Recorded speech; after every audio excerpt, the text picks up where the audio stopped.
Wondering how your mindset affects your life? How to bring more energy into your business and life? Millions of people around the world ask these same questions daily.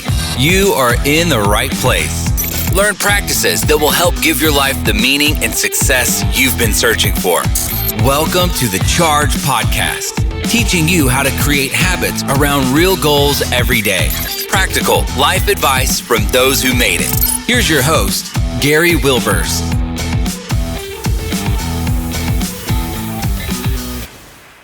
You may be asking, why is it so hard to find quality employees for my business? When running a business, you face new challenges every day. Finding the right candidates and keeping them during this time is extremely critical to your success. Every business should be able to find the right candidates with a proven system and retain them by coaching them to success. The Success in Hiring Framework gives you the tools you need to attract, engage, and retain quality team members so that you can move your business to the next level. With my Success in Hiring system for business owners, you will learn how to recruit, hire, and retain the right fit for your unique business. I created this system after all my experience as a business owner with the same struggles as you. Best of all, it is free. Why do I do that? Because my purpose in life is to help business owners reach their full potential. Go to chargepodcast.com and click on the link, Success in Hiring, to start you on the path to hiring the right people for your business. Welcome, Chargers. We're glad to have you back again today for another great podcast.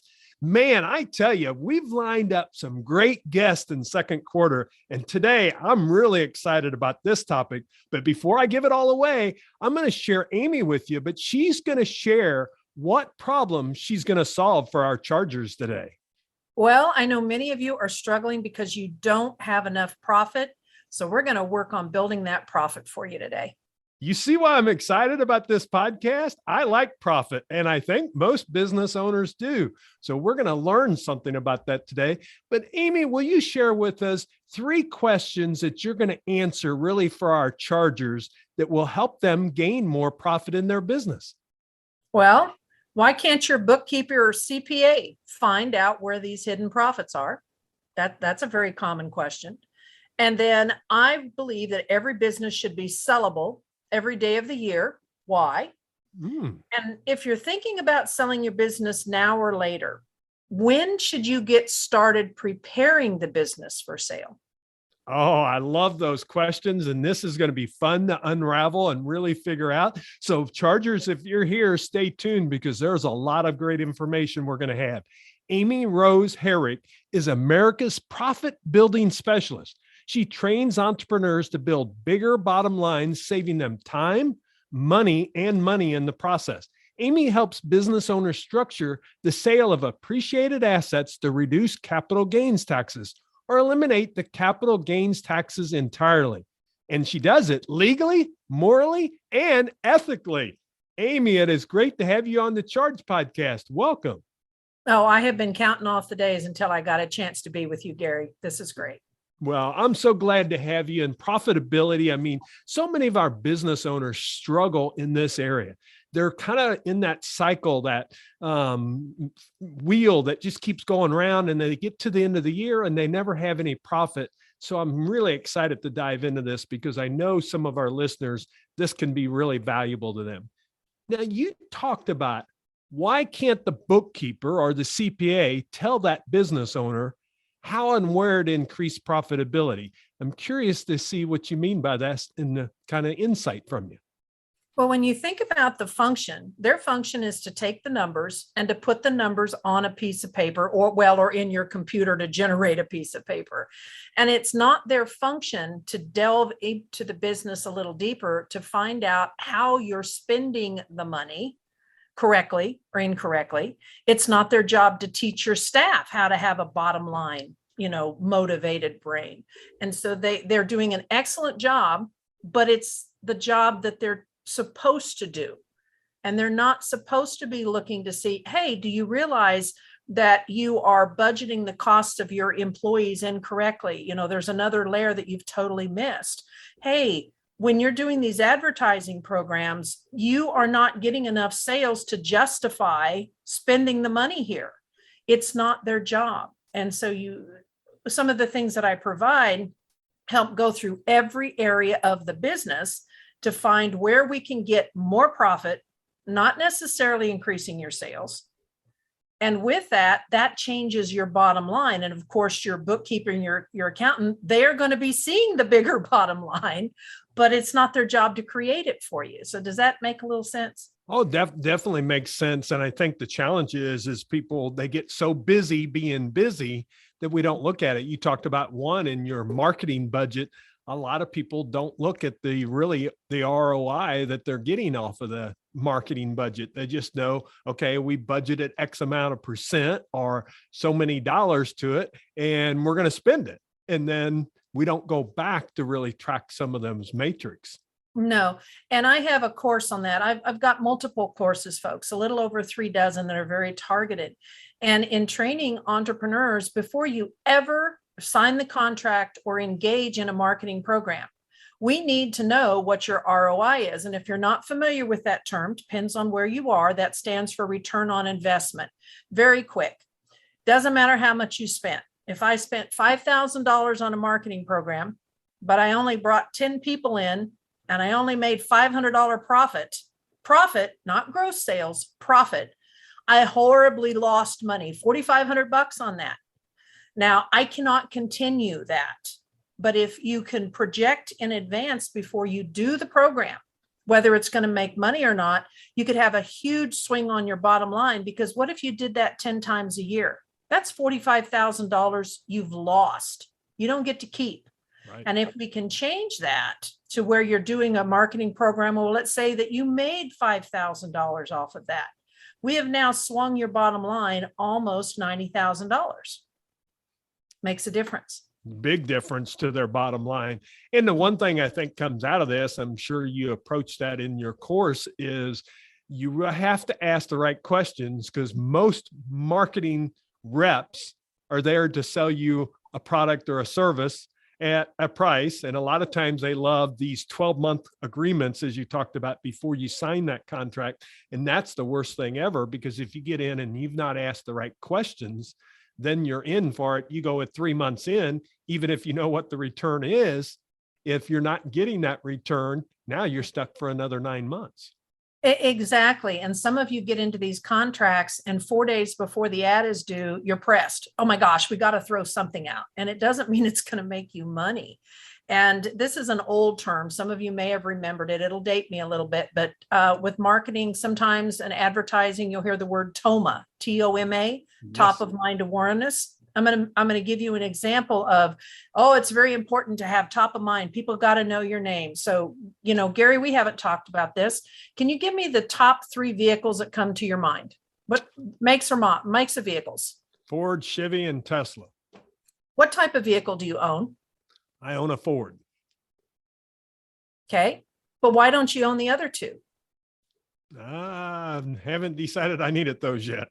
Yeah. So top of mind awareness can work because, he owns one of them, but it doesn't necessarily mean those other 2 that came to mind real quick are items he is ever going to buy. So there's a very big difference about having your name known and having that person purchase from you. Yeah, I can see that bottom line. And I really love what you do, because you're really taking a hard look. Like you said, the bookkeeper CPA doesn't do. Their job is to do numbers. You're taking a hard look in each of your areas and seeing, what's the challenges that come there. Just like you talked about budget costs for employees. Can you share a little bit about what you meant by that, some of the things to really look at? Well, I've seen a lot of business owners that have not priced their services correctly that were associated with an employee. Let's say you're a service industry. Everybody's different, but you have decided to price a service at $150 because that's what all the other guys are doing that you call to see how much they're pricing it, although you don't know if they're making any money on it or not. One of the businesses did something similar to that, and they were very excited because the gross went up, but their net profit actually went down. And it's like, how can this be? when I looked at it, most people are familiar with pricing an employee. You've got your Social Security and Medicare, and you have a little benefits, Well, I take it on, and there are a couple other levels above that. Well, what supplies does your employee need to provide that service? That's a cost. And then in addition to that, I go to overhead. Most people don't. What does it cost you to provide the space for your employee to do what it is they do? When we really took it to the 3 levels, it was taking $198 for the employee to produce this service they were selling for $150. Now, you either need to increase the price to at least $200, you're barely breaking even. Why? Or you need to discontinue it, reconfigure, do something. And so when you are looking at pricing employees incorrectly, you can be robbing your bottom line because you're not charging enough, or maybe that's not a profitable service that you can provide. And let the other guys go broke doing it for $150. Yeah. They may not be making any money. What a great example, and really practical right now, because you think of the service industry with the gas prices of what they are. I mean, it's not one of those things you can adjust at the beginning of the year. If you looked at it, say at the end of the year, and you looked at your numbers, you should be looking back now in second quarter. What happened first quarter, and do you need to adjust again? Yes. Absolutely. And folks, you're going to be seeing this if you are brick and mortar or you have some type of an establishment, you're going to be seeing this on your electrical costs. You're going to be seeing this across the board. And whatever you charged before may not work. And when I say there are some services you may have to discontinue because you are not able to provide them at a dollar amount that builds your bottom line. And you are not in this to break even. Nobody is in this to break even. It's too much work to break even. That's like volunteering and not being paid. Right. It's okay when you want to volunteer, but you do not want to be an unpaid volunteer in your business. Yeah, good example. And I hope people really take a look at that, because with us being in second quarter, this is a good time to take a look at it because things are changing daily. I know I'm telling the clients that I'm coaching, don't be afraid to move your prices up. And they say, well, when's too much? The only thing is, across the board with inflation, we've seen it go up. So the problem is, if someone's staying low, they may not be in business next year because, yes, they may be able to survive it this year, but it's going to catch up to them eventually.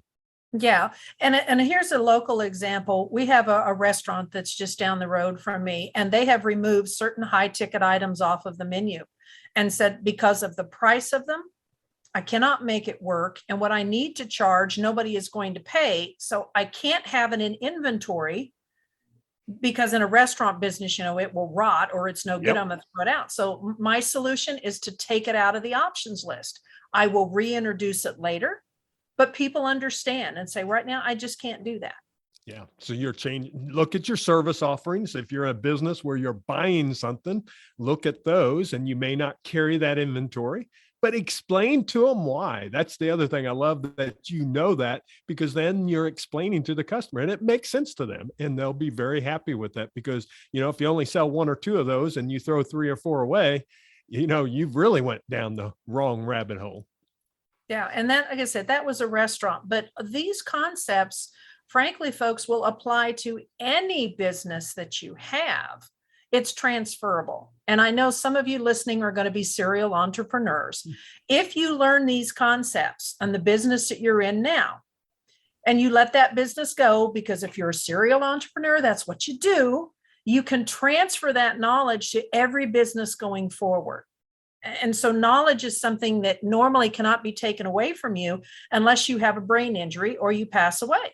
Yeah. So don't be afraid to have more knowledge as long as you can apply that knowledge. Well, thanks, Amy. I think there's some real takeaways that our business owners can take there.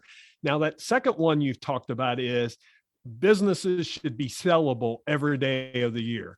And I love this concept, and you're thinking about it all the time because, number one, you're going to put more profit back in your business when you think that way. But how is it possible to make a business sellable all the time? Well, I'm going to use my own example. From the day that you open the business, you want to think about selling this business. Something will occur. You will get an offer. Your health will change. Your life will change. The industry will change. And you're going to want to let go of this business. And you want to take check away from the table when you close the doors or you walk away. I had a financial consulting business for 25 years. I plan to hang on to it for another 15 years.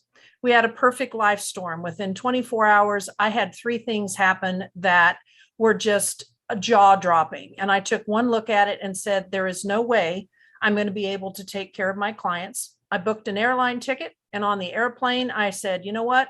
The best solution is for me to let go of this business. That was on a Sunday, flying over the Caribbean. On Monday, I hit the ground, picked up the phone and called someone and said, look, I'm considering selling the business. Are you interested? Because I already had a list of some individuals that I had considered and I'd already talked to that, covering each other at that point. We met, drew up the contract, which I had already had in place with things that I wanted in my contract. I picked up the check. We signed the contract on Saturday and my business was gone. But I had been planning for 25 years every year. Is this information transferable or turnkey where I could give it off to someone else with processes? Would my staff remain with the business? What might need to happen for that to occur for the new owner for a transition? What items were profitable in the business? Got rid of the ones that weren't, and also had it in a package that I could sit down with my laptop real quick and in an hour and a half, answer every question they had. And here's a list of the things that I will be providing is ready to go. So it made the decision for the buyer very simple, knew what was in the package, knew the pricing. I got the top end because I had laid it out. And it was pointed out, you're asking the top end. I said, but you're not getting the bottom end. And I will help you for the next, X amount of months and teach you how to do X, Y, and Z that you can use for your business. Now, if you make it sellable, what if you have a business you have no intention? I didn't intend on letting it go Friday morning, but Sunday I was ready to sell. Now, what if somebody walks in the door and says, you know what? I'd like to buy this business. And you're like, well, I wasn't thinking about selling. You need to pull the piece of paper out and say, well, what do you have to offer? And this is what I have to offer. And it may be a number that you're ready to walk away. Yeah, I love that concept. And the biggest thing is, I think that it took away is number one, you're planning throughout. Yep. And it's not like you have to plan each and every day, but you're looking at that plan, you're updating it as you go. And then you're looking at the other piece is that so many small business owners challenged in is not having the processes that allow you to easily transfer it. Walk away. Right. Yeah. And the other thing I would put into that, even as a sole proprietor that I had on my business, it's a different discussion, but I believe in funded buy sell agreements. And I had that. And so just because you're a sole proprietor doesn't mean that you can't have an exit strategy for disability or death. I had those in place that if I would pass away, I wanted my clients taken care of. I didn't want my husband to have to deal with it. I had a buy sell agreement that was funded. If I died, he knew who to pick up the phone and call. There was going to be I think it was a paltry little $5,000 check to take everything over. And then the rest of the proceeds would be paid within 30 days. My husband didn't have to deal with it. The next person got it. Bam, it was ready to go. There was no question. So even for death or disability, there are ways to assure that all of the work you put in the business doesn't evaporate or leave a headache for your heirs or implode, because I've seen businesses where there was no death exit plan and those businesses implode because, let's be candid, employees, when there is nobody running the ship, they are running like rats off of a drowning ship, man. Right. They have families and mortgages. And while somebody else who doesn't know what they're doing is trying to figure it out, the business is imploding. So we've got to have those exit plans for when we want to leave, we want to sell later, death or disability. It's essential to do that to maintain the value in our businesses. Yeah, and it becomes so important in businesses that have partners, of having that worked out, because those buy-sell agreements, if you don't have those done, oh my gosh, that gets messy in a hurry.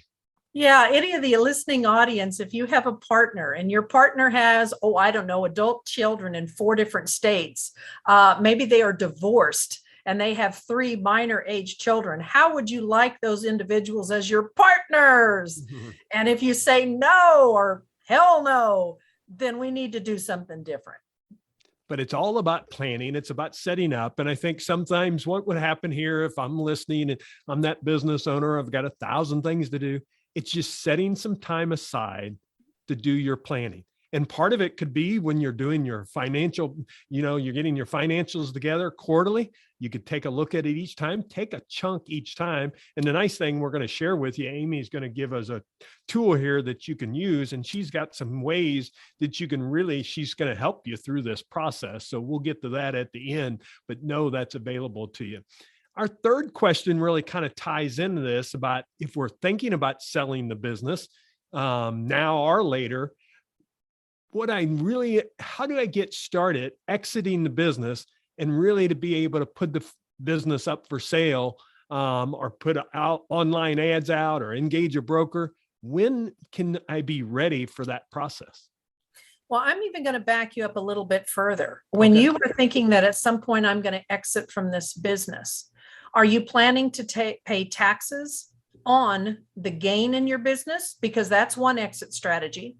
The second exit strategy that I hinted on is there are ways to structure that business before you put it up for sale and before you have a contract that you can eliminate or drastically reduce the capital gains taxes, which gives you more money to work with and create an income stream or do some other things that you want to do. So your first step is you need to have that conversation about whether you're going to pay taxes and have access to the proceeds, or you want to eliminate them and have another mechanism to buy another business or make an income stream. So we got to back up to there first. That is going to dictate how your pathway goes forward. And then when you go forward, I say use it all. The first thing you should probably have done is identified a competitor or someone else who would be a good person to come in and your business would be attractive to them. We've had some instances where employees were a good fit, but they had borrowing issues. So, are you willing to carry the paper? Sometimes yes, sometimes no. Brokers can be excellent. Ads can be excellent, but I'm going to go back to the comments earlier about, is your business sellable? Because you can have a great broker, you can have a great ad, you can have a great thing, but if you don't have a great package to present to a potential buyer, doesn't matter what all those other steps are. And the other thing that I would really recommend, and you should be doing it as a matter of course, if you're going to be sharing any of this information about the financials of your business or anything else, you've got to have a non-disclosure, period. Very important. Got to have it. It's, if this is not a potential serious buyer, and you might even have some pre-qualifications. You need to prove to me you have this amount of money in the bank, or you need to prove to me you have this big of a potential credit line.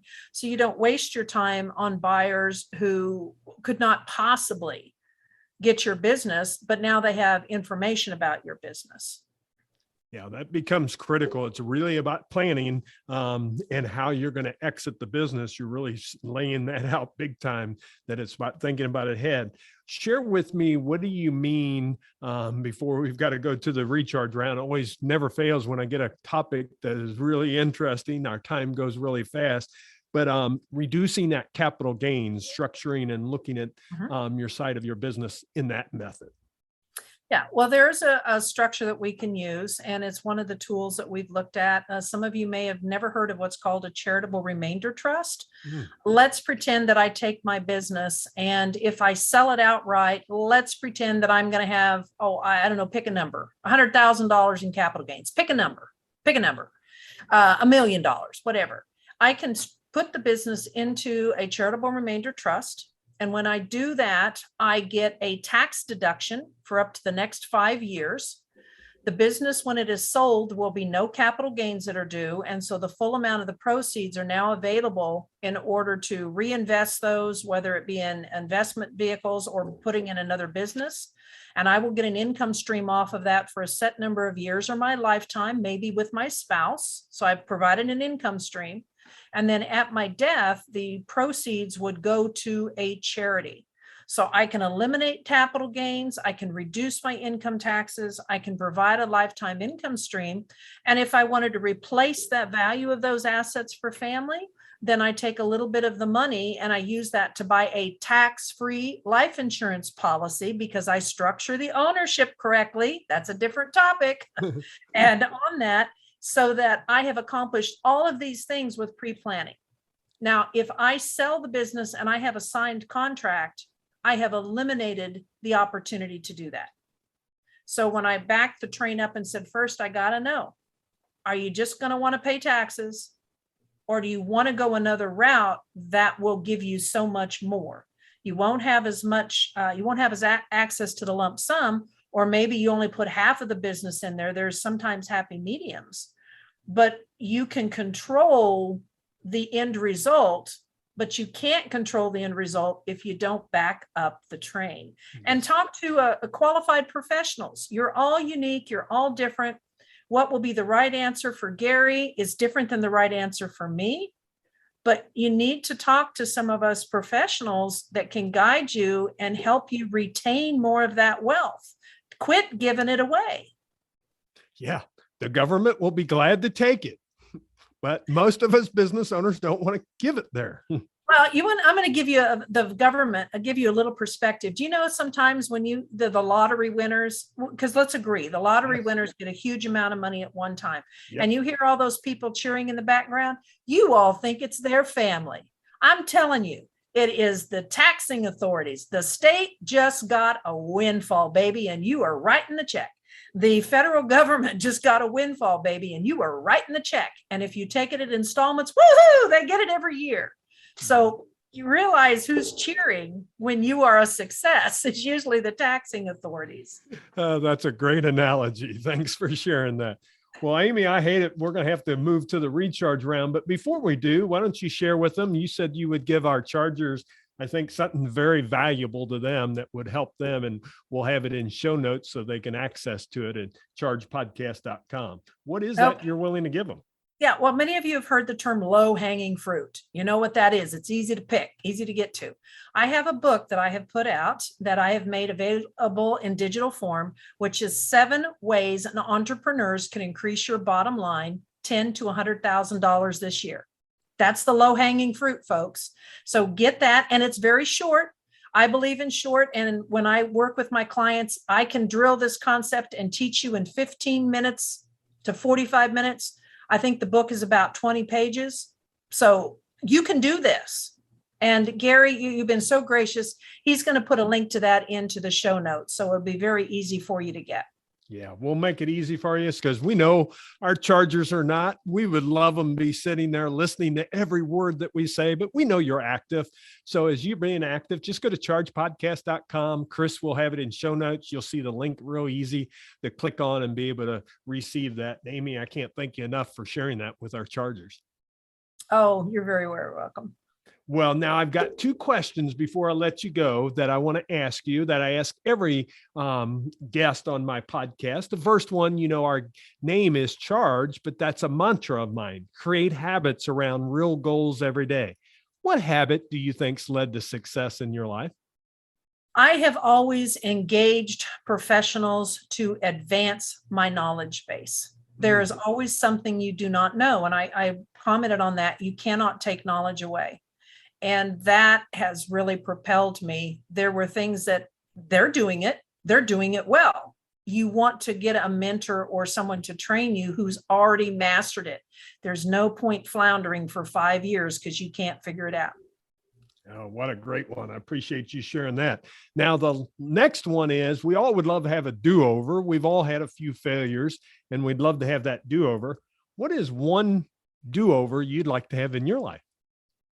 My do-over would have been in business because of the investment area that I was in. It was highly regulated, many, many things. Oh, when Facebook and all this stuff was coming out, I wish I would have exited some affiliation sooner so that I could have embraced all of the social media sooner. So when you see some of these trends and things happening that are game changers, I mean, think about how much a cell phone has changed our world. Don't be the last one, to try to grab the caboose as it goes by on it. Be at the front run. Be at the front run. Oh, what a great message for our chargers, because as business owners, business is changing. I mean, it's changed drastically with COVID and with everything that we have there. We now can, of course, do business, through video more and more. And you're going to have to look at how is those changes affecting your business and what do you need to do there? And then same way with staff. We were talking about it before we came online. You can have now remote staff. And more companies are looking at these remote options, and it can be a hybrid method. So that's the thing. You've got to figure it out as a business owner. And what we've talked about today, Amy, becomes so important because it's about building the profit in your business. And I love what you said, and you didn't hit them too hard, but accountants and CPAs, that's really not their role.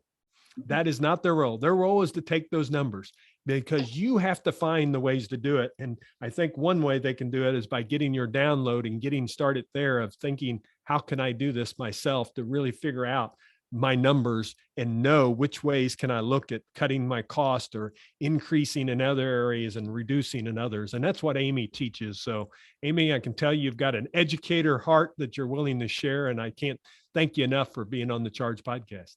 No, you're welcome. I'm going to give a real quick tip. We are in the process of building a YouTube channel, and several of the trainings and things I've done, they will be up. So I'll give you a link right now. There's more raw footage than the pretty finished ones, but that will also be a resource. Yeah. And I've checked out our YouTube channel, and there's some great information on there. So just go to it. Amy is a teacher at heart first, and then she has other things available to you with courses that if you want to dig in deeper, she has that available to you. I checked out her website, some great information there. So Amy, thanks again for joining us today. Oh, it's been a pleasure, Gary. And I wish you nothing but success and thousands and thousands and thousands of downloads for every episode. Super. Chargers, my only action for you today is, do you know kind of the unkept secrets to build your profit in your business?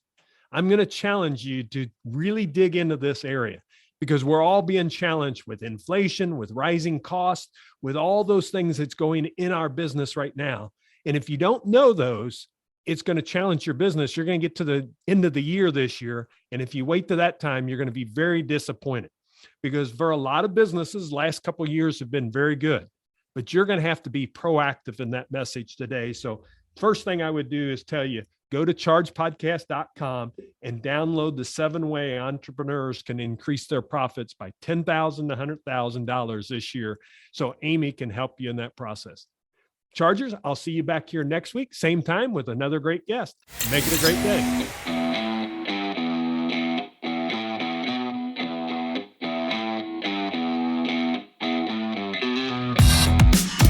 This podcast is ended, but your life doesn't just stop. To continue your inspiring journey, head over to chargepodcast.com and access all the tools and resources mentioned on today's show. If you enjoyed this episode, consider sharing with somebody who may also benefit from the advice provided. That's chargepodcast.com. Until next time, charge in business and life.